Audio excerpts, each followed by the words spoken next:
अस्सलामुअलैकुम viewers and listeners, कुर्बे हक के सफ़र को जारी रखते हुए आगे बढ़ते हैं। बिस्मिल्लाहिर्रहमानिर्रहीम। हमारे दोस्त परवेज़ नुसरतुल्लाह और ख़ातून डिज़ाइनर रज़िया बेगम ने ये फ़राइज़ अंजाम दिए। जब रिकॉर्डिंग का वक्त करीब आया तो कारी खुशी मोहम्मद साहब ने बतलाया कि उनके एक उस्ताद यमन से तशरीफ़ लाए हैं और क्या वो रिकॉर्डिंग में आ जाएं। इस तरह तलफ़्फ़ुज़ की किसी भी गलती से बचा जा सकता है। ये बताता चलूँ, हज़रत इमाम बुसीरी रहमतुल्लाह अलैह का ताल्लुक़ भी यमन से था। अल्लाह की तरफ से तमाम रहमत के असबाब इकट्ठे हो गए। यमनी उस्ताद जी ने हर प्रोग्राम से पहले अशार के तलफ़्फ़ुज़ ठीक किए और यूँ रात 1 बजे रिकॉर्डिंग ख़त्म हुई। एक बात का तज़किरा बहुत ज़रूरी है कि कसीदा बुर्दा शरीफ खानकाही निज़ाम में हमेशा से मुरव्वज रहा है, लेकिन टेलीविज़न के हवाले से ये पहली कोशिश थी। फिर इसमें दफ़ भी शामिल था। दौरान रिकॉर्डिंग एक अजब वाक़या पेश आया। एक साहब जिन्होंने पगड़ी पहन रखी थी और बारिश भी थे, अचानक कंट्रोल रूम में दाखिल हुए और बोले, ये क्या हो रहा है। मैंने रिकॉर्डिंग रोक दी और उन साहब को कंट्रोल रूम से बाहर निकाल दिया। बाद में पता चला कि ये हमारे एक इंजीनियर साहब के पीर थे और उन्होंने लाइल्मी के सबब उनको ये कहकर बुलाया कि ये कुछ अरबी ज़बान में म्यूज़िक के साथ रिकॉर्ड कर रहे हैं। जब उनको हकीकत हाल मालूम हुई तो उन्होंने अपने इस नासमझ मुरीद की डांट डपट भी की और दफ्तर की तरफ से भी उन इंजीनियर साहब की सरजनश हुई। रिकॉर्डिंग से अगले दिन हमने इब्तदाइया और इख्तितामी कार्ड्स लगाए और प्रोग्राम तैयार हो गए। कलंदर पाक रहमतुल्लाह अलैह को मैंने टेलीफोन के ज़रिए बताया।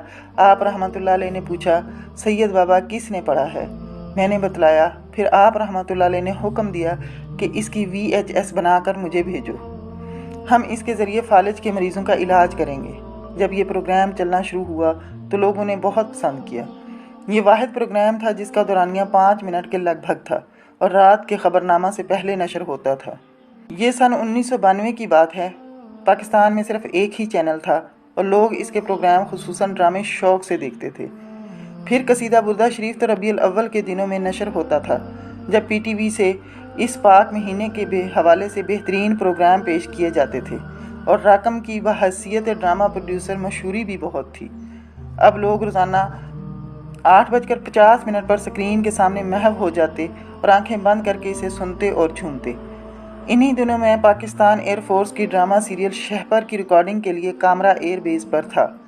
वहाँ मैंने देखा कि ऑफिसर मेस में अफसरान बिल्कुल खामोशी इख्तियार कर लेते और इसे बहुत एहतराम से सुनते। जिस दिन मैं मौजूद था, सबने आखिर में मेरा नाम पढ़ा तो प्रोग्राम के बाद मेरे इर्द गिर्द इकट्ठे हो गए और सबका यही ख्याल था कि गो ये अरबी ज़ुबान में है, लेकिन सुनकर झूमने को दिल चाहता है। एक ऐसा रिदम महसूस होता है जो हमारा ज़ाहरी दुनिया से राब्ता तोड़ देता है और सरवर अंबिया सल्लल्लाहु अलैहि वसल्लम की मोहब्बत की महक सीने में रोशन हो जाती है।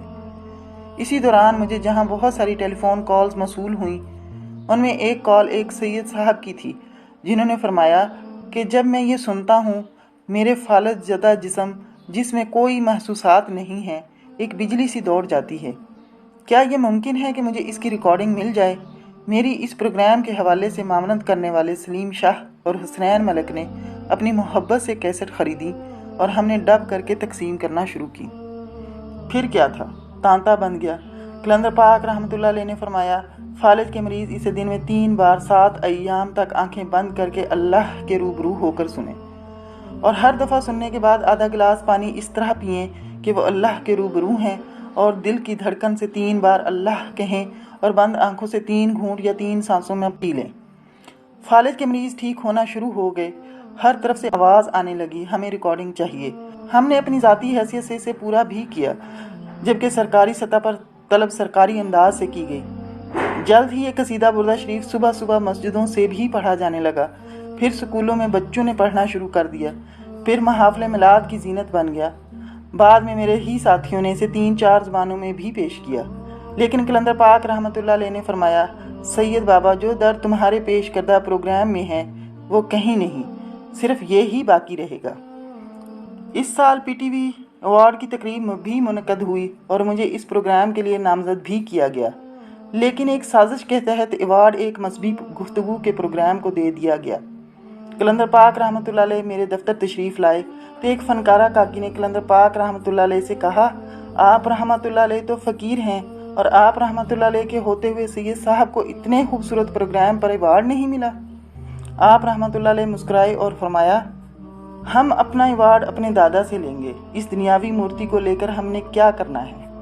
اور یوں دل کی تسکین اور حب رسول صلی اللہ علیہ وآلہ وسلم کی مہک نے اس تمام لالچ سے محفوظ فرما دیا۔ قاری خوشی محمد صاحب کچھ عرصے کے بعد عارضے میں مبتلا ہو گئے۔ کلندر پاک رحمۃ اللہ علیہ نے فرمایا، تم قصیدہ بردہ شریف سنو، باقی زندگی اور موت اللہ کے ہاتھ میں ہے۔ قاری خوشی محمد صاحب کو مرض الموت لاحق ہو چکا تھا، جس کے سبب وہ واصل بحق ہوئے۔ اللہ ان کے درجات بلند فرمائے، آمین۔ قاری صاحب کی ابتدائی شہرت بحیثیت قاری کے تھی، لیکن قصیدہ بردہ شریف پڑھنے کے بعد آپ کی شہرت کو 4 چاند لگ گئے۔ اب ان کے صاحبزادے قاری نجم مصطفیٰ یہ قصیدہ بڑی محبت اور خوشحالانی سے پڑھتے ہیں۔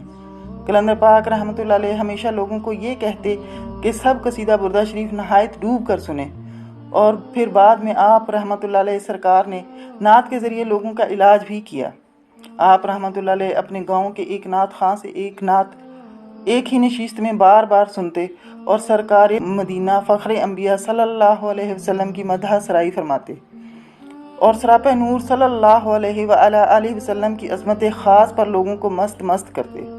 یہ بھی جان لیں کہ اس پروگرام کا ہونا بھی فقیر کی عطا ہے۔ آپ رحمۃ اللہ علیہ ہی فرماتے تھے، چھوڑو یہ ڈرامے اور انسانیت کے لیے کام کرو۔ یہ میری خوش قسمتی کہ اس کام کو کرنے کے لیے اللہ پاک نے صدقے پاک محبوب صلی اللہ علیہ وسلم میرا ہی انتخاب کیا اور اس کے کرنے میں ہر قسم کی نفسی سرکشی سے محفوظ فرمایا۔ قصیدہ بردہ شریف 12 پروگراموں کے بعد ٹیلی ویژن کی دنیا میں نعت رسول مقبول صلی اللہ علیہ وسلم کی پیشکش کا انداز بدل گیا۔ اب لوگوں نے اس پر بھی توجہ دینا شروع کی اور خوبصورت انداز پیشکش سے اس پاک مدح سرائی کو لوگوں میں مقبول بنایا۔ میں ایک دفعہ پھر وثوق سے یہ بات کہتا ہوں کہ فالج کے مریضوں کو اسے نہایت محبت اور یکسوئی سے سننا چاہیے۔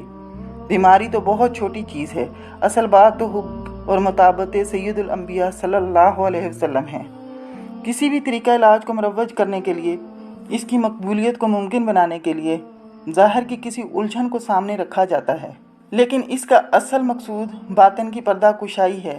ہمارے ہاں ایک الجھن بہت عام ہے کہ ہم کوئی بھی اچھا کام دفع بلا، مریض یا مصیبت کے لیے کرتے ہیں، جبکہ اللہ کی محبت اور رسول کریم صلی اللہ علیہ وسلم کی مطابق سے غافل رہتے ہیں۔